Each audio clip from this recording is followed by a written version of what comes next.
बिस्मिल्लाहिर्रहमानिर्रहीम नाज़रीन, मैं हूं टिक्का खान सानी, आपका दोस्त। और आज असद उमर ने प्रेस कॉन्फ्रेंस की कि हुकूमत जो है वो इस्लामाबाद में बल्दियाती इलेक्शन से राह फ़रार इख्तियार कर रही है। उन्होंने दो वजूहात बताई। उन्होंने बताया कि एक तो कौमी असम्बली में बिल जो पेश हो रहा है आज, तरमीम की जा रही है बल्दियाती इलेक्शन में 101 से 125 यूसीज़, और इसके अलावा डायरेक्ट मेयर और डिप्टी मेयर का इलेक्शन जो है उस हवाले से भी तरमीम की गई है।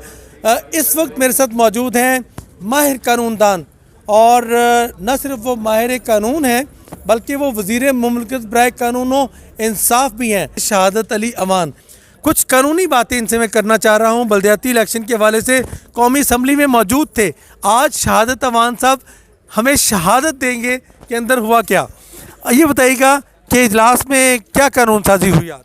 देखें जी, कानून साजी उसमें एक जो है, जो पहले से 2015 का आईसीटी का जो बिल है उसमें तरमीम के लिए एक बिल जो है वो पेश किया गया है। उसमें आप ये पूछना चाहते हैं तरमीम क्या है। देखें, 2017 की जो आबादी थी उसके पेश नज़र हल्का बंदियाँ हुई, उस तनासब से यूसीज़ बनाई गई। और आपने अभी किसी दोस्त का नाम लिया कि उन्होंने ये कहा, ये असद उमर साहब कह रहे हैं जून में हल्का बंदियाँ हुई हैं। आपने ये कहा है कि जो कुछ भी हुआ, लेकिन इतना अच्छा हो रहा है, उन्होंने आबादी के तनासब से यूसीज़ नहीं बढ़ाई, और उस लिहाज से आबादी के तनासब से ये यूसीज़ 125 करने के लिए अमेंडमेंट की जा रही है। और उसके अलावा मेयर और डिप्टी मेयर का जो इलेक्शन है वो डायरेक्ट किया जा रहा है। भाई बात ये है कि अगर लोग किसी को वोट देते हैं तो आप कहते हैं जी ख़रीदो फरोख्त हो रही है। आवाम डायरेक्ट वोट देने की बात की जाए ताकि आपको ये प्रोपेगेंडा करने का मौका ना मिले, तो फिर आप दूसरी तरफ चल पड़ते हैं। तो भाई बात यह है कि एक बात के ऊपर ठहरना चाहिए। मैं ये समझता हूँ ये आप और हम जो लोग खड़े हैं उनकी ऐन ख्वाहिश के मुताबिक ये तरमीम की गई है कि वो खाली वो यूसीज़ के लोगों को नहीं चुनेंगे। मेयर और डिप्टी मेयर्स जो है उसका इलेक्शन भी होगा, यूसीज़ बढ़ेंगी, आबादी के तनासब के लिहाज से हल्का बंदियाँ होंगी। ये नहीं कहा गया, ये इलेक्शन रोकने का बिल नहीं था। ये इलेक्शन बेहतर तौर पे लोगों के डोर स्टेप पे जो है वो पहुंचने के लिए जो है तरमीम जो है पेश की गई है, जिसे यूनानिमसली नेशनल असम्बली ने अप्रूव कर दिया। अच्छा सर, फिर इलेक्शन इसका मतलब है कि 31 को ही होंगे, यानी दिसंबर में इसी माह इलेक्शन होंगे। देखिए जी, इलेक्शन के लिए तो इलेक्शन कमीशन बताया गया कि इलेक्शन कब होंगे। इलेक्शन कमीशन जब तैयार होगा तो उसको इलेक्शन कमीशन को इलेक्शन कराना है जी आइन और कानून के मुताबिक। तो हमने ये नहीं कहा कि इलेक्शन कमीशन को कि इलेक्शन रोक दें। हमने तो ये कहा अवामी नुमाइंदे अवाम के तनासब के लिहाज से चुने जाने चाहिए। हल्का बंदी जो है वो अवाम की आबादी के लिहाज से जो है जो सेट प्रोसीजर है, हल्का बंदियाँ बाकी सूबों में भी हुई हैं। ये कानून जो है आईसीटी की हद तक था। तो मैं ये समझता हूँ कि एक जगह अगर एक आपने तनासब रखा हुआ है तो इस्लामाबाद को उससे क्यों डिप्राइव किया जाए। अच्छा सर, एक आपको ब्रेकिंग भी साथ दूं। आज असद उमर की सरबराही में जो पीटीआई की तरफ से एलामिया जारी किया गया है एक, कि उन्होंने इसको चैलेंज करने का फैसला किया था कि जो ही कानून साजी होगी हम अदालत से रजू करेंगे। तो इसमें क्या डेवलपमेंट हो सकती है? देखें, कोर्ट कचहरी जाने से कोई किसी को मना नहीं करता, और जिस पार्टी की आप बात कर रहे हैं जो वो बात आज करते हैं शाम को उसकी तरदीद आ जाती है, और वो उस बात पर कभी कायम दायम नहीं रहते। मैंने तो ये भी सुना था कि जो जुम्मा जो है कि फ्राइडे के रोज़ बहुत कुछ होने जा रहा था, वो नहीं हो सका। मैंने तो 26 मई की जो बात जो सुनी थी वो आपके सामने जो वो नहीं हो सकी। मैंने तो इस मौजूदा बराबर में यूनिवर्सिटी बनने की बात सुनी थी, वो नहीं हो सकी। मैंने तो ये देखा है कि आवाम को सस्ती कन्वेंस रक्षा जो है वो आपसे किलोमीटर के जो पैसे लेता है, वो आपने कहा कि हेलीकॉप्टर उस किराए में उसमें सफ़र करना शुरू आपने कर दिया। तो मैं तो कहता हूँ उनका तो सोच, उनकी जो ख्याल है वो तो एक अपना उनकी सोच है, वो हो सकती है। हर इंसान जो है उसका एक तरीक़ाकार होता है, वो अपने हिसाब से सोचता है। असद उमर साहब जो हैं वो पार्लियामेंटेरियन हैं और पॉलिटिशियंस हैं, तो वो जो सोचते होंगे अपने लिहाज से सोचते भी हैं, करते भी हैं, उनको करना भी चाहिए। लेकिन मैं तो अपनी आपको बात बताऊंगा ना, बात ये बताऊंगा कि पार्लिमान अवाम जो हैं उनका नुमाइंदा ईवान है। यहाँ पे अवामी नुमाइंदे पूरे पाकिस्तान से इलेक्ट होके आते हैं।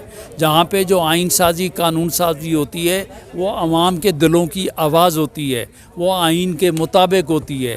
कोर्ट कचहरी उसके लिहाज से फ़ैसले सादर करती है। अच्छा सर, एक बात बड़ी आखिरी पूछना चाह रहा हूँ, मुझे उम्मीद है कि इसका तसल्ली से मुझे जवाब मिलेगा।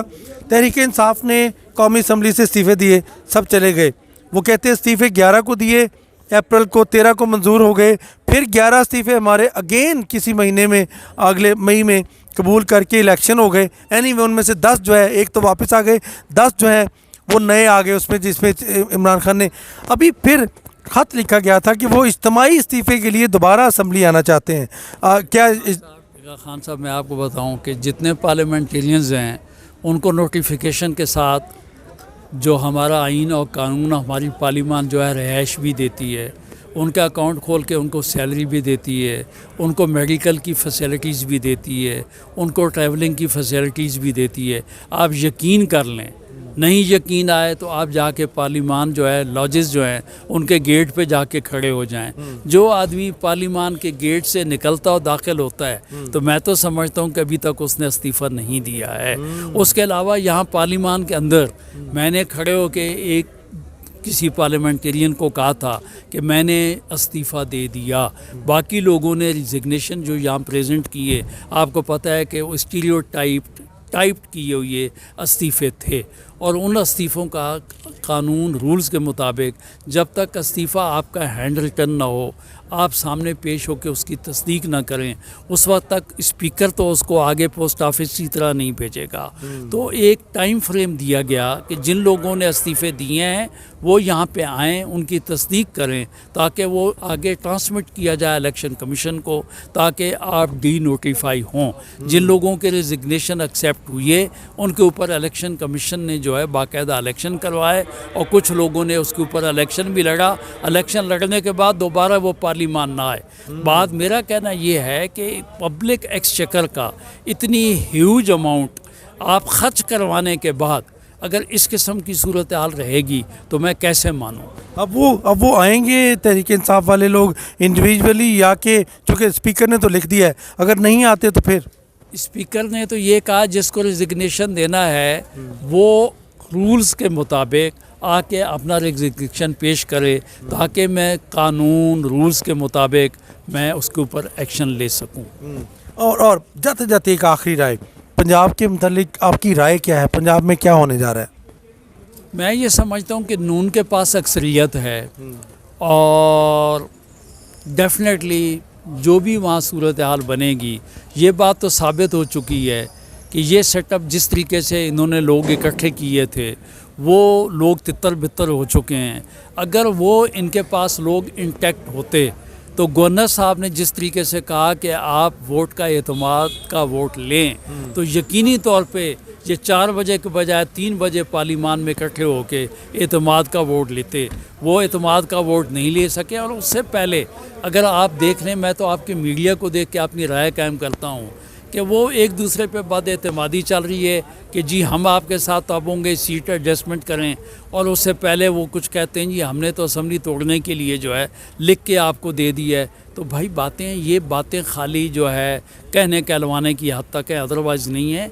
ये साबित हो चुका है कि जो सेटअप परवेज़ इलाही साहब का था वो अपनी कानूनी आइनी हैसियत खो चुका है, और अब आइंदा जो कुछ होगा आइन और कानून के मुताबिक होगा। और वो मुझे नज़र आ रहा है कि हमज़ा शहबाज जो है वो चीफ़ मिनिस्टर पंजाब होगा। हाँ जी बिल्कुल। इस वक्त जो कौमी 3 इश्यूज़ चल रहे हैं, 3 इश्यूज़ पे शहादत अवान ने हमें ब्रीफ कर दिया कि कौमी असम्बली में लोकल बॉडीज़ का जो इलेक्शन है इस्लामाबाद का, वो क्या तरमीम हुई है। इसके साथ साथ तहरीक इंसाफ के अरकान कौमी असम्बली के इस्तीफ़ों के मामले में हुकूमती प्लान जो है पार्लियामेंट से मुतल्लिक वो क्या है। और तीसरा, पंजाब की सूरत हाल में उन्होंने अपनी राय दी है कि वहाँ पे क्या होने वाला है। ये कानूनी राय है, एक नुक्ता नज़र है वज़ीर मुमलिकत बराए कानून और इंसाफ का। इसमें कोई सियासी वाबस्तगी हो या ना हो, मैंने बिल्कुल मेरिट पे ये राय ली है ताकि मैं अंदाज़ा लगा सकूँ कि इस वक्त कौमी इशूज़ पे कानूनी माहिर के तौर पे और वज़ीर मुमलिकत के तौर पे वो क्या जानते हैं। जो जानते हैं वो उन्होंने वाज़े कर दिया। अब मैं तहरीक इंसाफ का भी यकीनन इन्हीं तीन इश्यूज़ पे आपको अगली वीडियो में तहरीक इंसाफ का मौक़िफ़ भी वाज़े कर दूंगा और इसी तरह इंटरव्यूज़ में अपलोड करूंगा बाकायदा तौर पे। टिक्का खान सानी को पार्लियामेंट हाउस से इजाज़त दीजिएगा। अल्लाह निगहबान।